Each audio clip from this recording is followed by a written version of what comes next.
Hello guys and welcome back to another FPL video. Today I have for you a tier list for the upcoming Game Week 1 in 2023-2024 FPL season. I've selected some of the most popular players, but have in mind that those separation in tiers are strictly my opinion, so don't get offended if something doesn't seem logical to you. Write down in the comment section if you disagree with the tier list. But now let's head into the video. Before starting the tier list, if you enjoy the video, please remember to subscribe to the channel and like the video. All of your help is very much appreciated. Now let's see the 5 section. The first one is a must pick for Game Week 1. I believe that this section is a section where I'll put players that will be 100% nailed in my team, even if their price is too high or something like that. I believe they're very good players. Next is a very good pick. Here some of the picks will really rely on something, maybe some info, some fixtures or something like that, or price. But yeah, we'll get to those players as soon as possible. There's a situational pick here, basically depending on fixtures and price. If they're good for my team, they will go here. Next, avoid. I believe that these players won't be in my team, whatever the price, because there are too many risks regarding them, and or their price will be very high to begin with.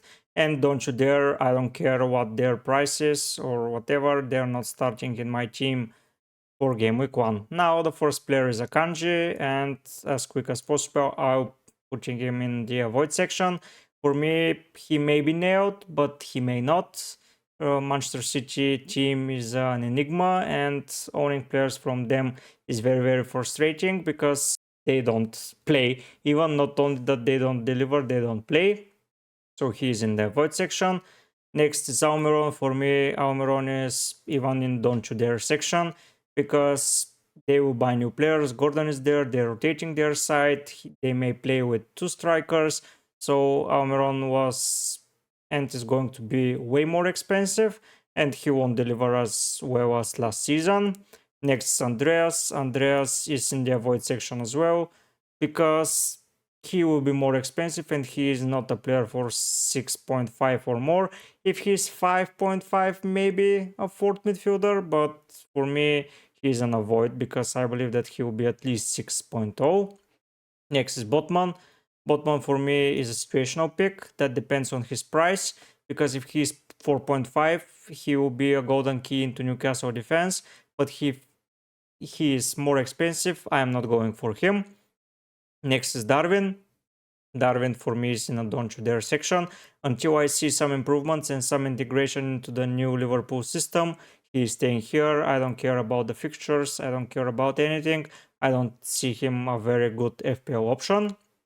Estupinian is for me a situational pick as well, because Brighton are playing European football and they will need to rotate. He may be good for the first couple of weeks, but let's see his price, because I believe that he will be 5.5, and he being so expensive is a no-go for me. Next is Bruno. Bruno is as well in the situational placeholder pick. Wow, we are not picking anything for my team up until now, but yeah, what can you do? Bruno, he will be expensive, and I see player of similar price range being better than him, so yeah, I'll put them higher. Next up is Foden. Just like Akanji, avoid for now. He's splitting one position with Grealish, and both of them are playing really well, and I don't see one of them having the upper hand, so he's an avoid for me. But if some of the Man City players got injured, he will be nailed. Gakpo, he is an avoid as well, because him and Jota to add him here directly.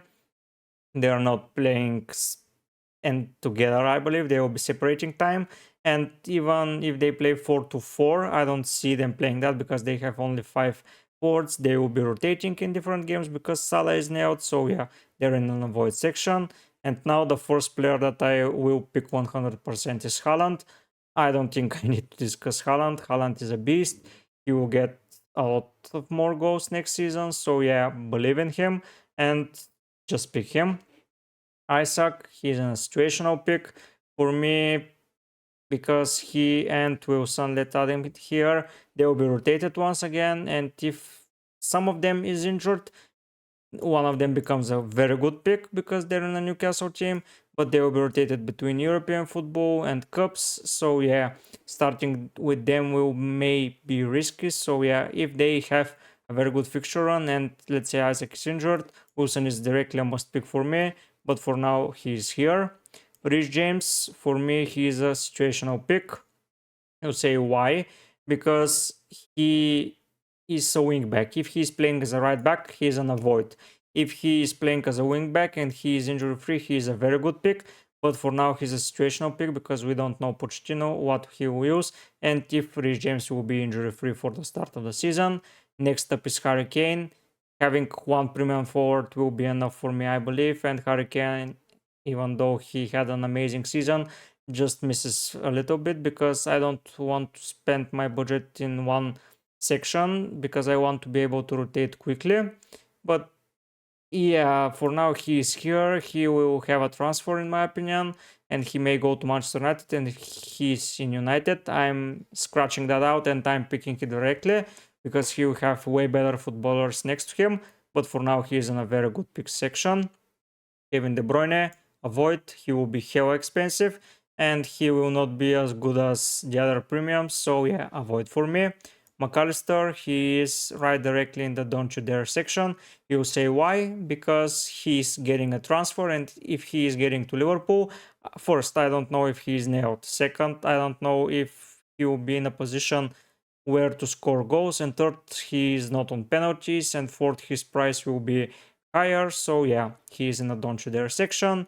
Again, Mahrez, just like Foden, he's here because he's not nailed, and I'm avoiding not nailed players from the start. Then Martinelli, a very good pick if he comes back from his injury and he's in on a good price like 8.0, he'll be a very viable second or third midfielder option. So he's here. Minks, avoid for me with Aston Villa bringing back Diego Carlos from injury. He may be getting benched. They might introduce a new defender. But no, let's give him in a situational picks because this is one situation that you have to consider. Mituma, again, situational pick because he may be rotated. Brighton will be weakened from so many players leaving and we'll have to see his price.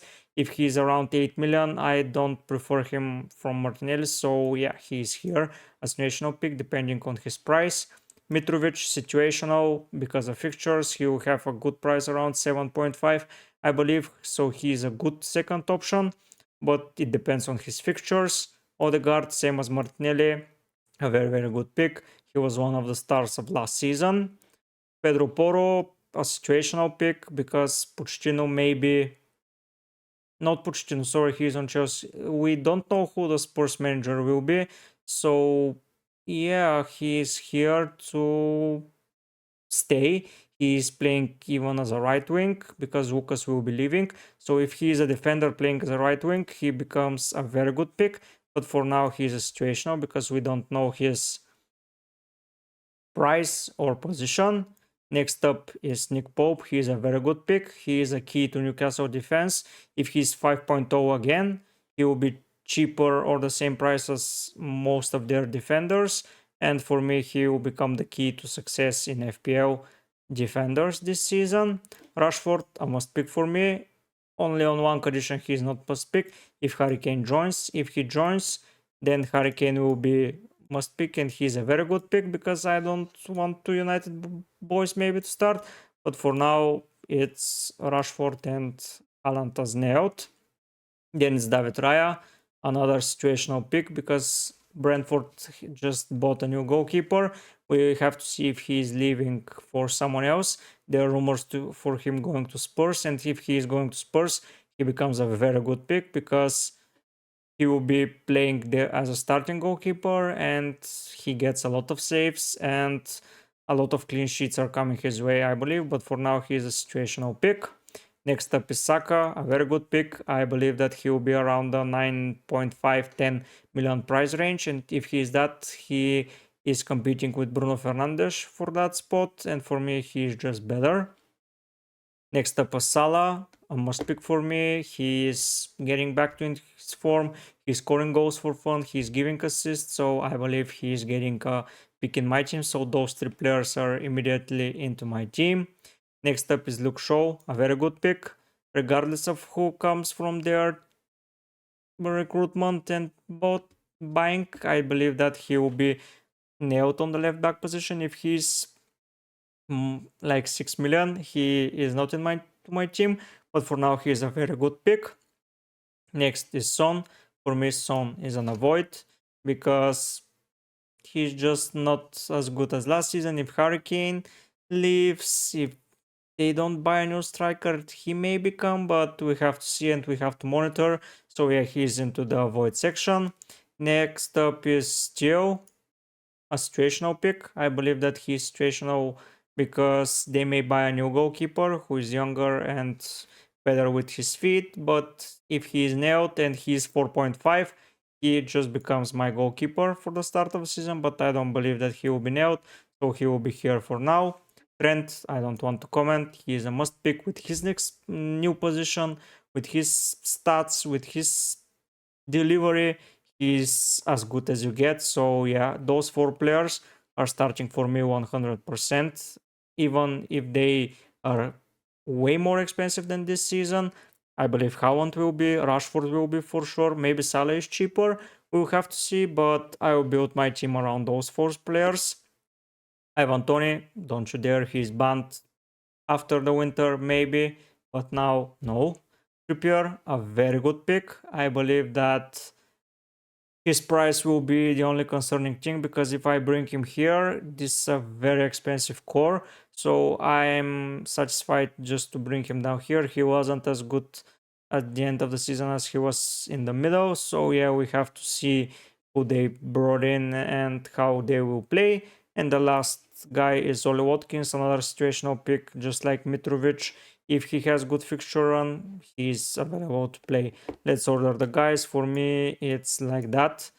In that position, I will be picking them. Next, here is Trippier, Dennis Saka, Dennis Hurricane, Dennis Luke Shaw, Odegaard, Martinelli and Pope. Yeah, I'm satisfied with that. Here, the most nailed is the best situational guys. Rich James, Dennis David Raya. We have to monitor him. Estupinian, Dennis Pedro Porro for me. Steele gets the nod. Dennis Botman, Dennis Bruno, Dennis Mituma, Dennis Mitrovic, Watkins, Mitrovic, Watkins, Isaac. But I like Callum Wilson, so Callum Wilson goes before Mitrovic. Yeah, this is the way, and here HB is first because if some of the guys are injured, he will be a very, very good player to start. Then is Andreas because he is nailed.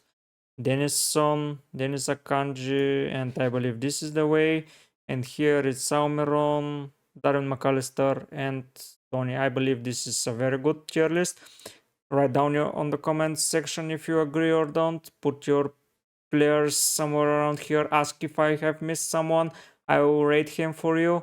And I will see you soon next time with another preseason content. Bye for now.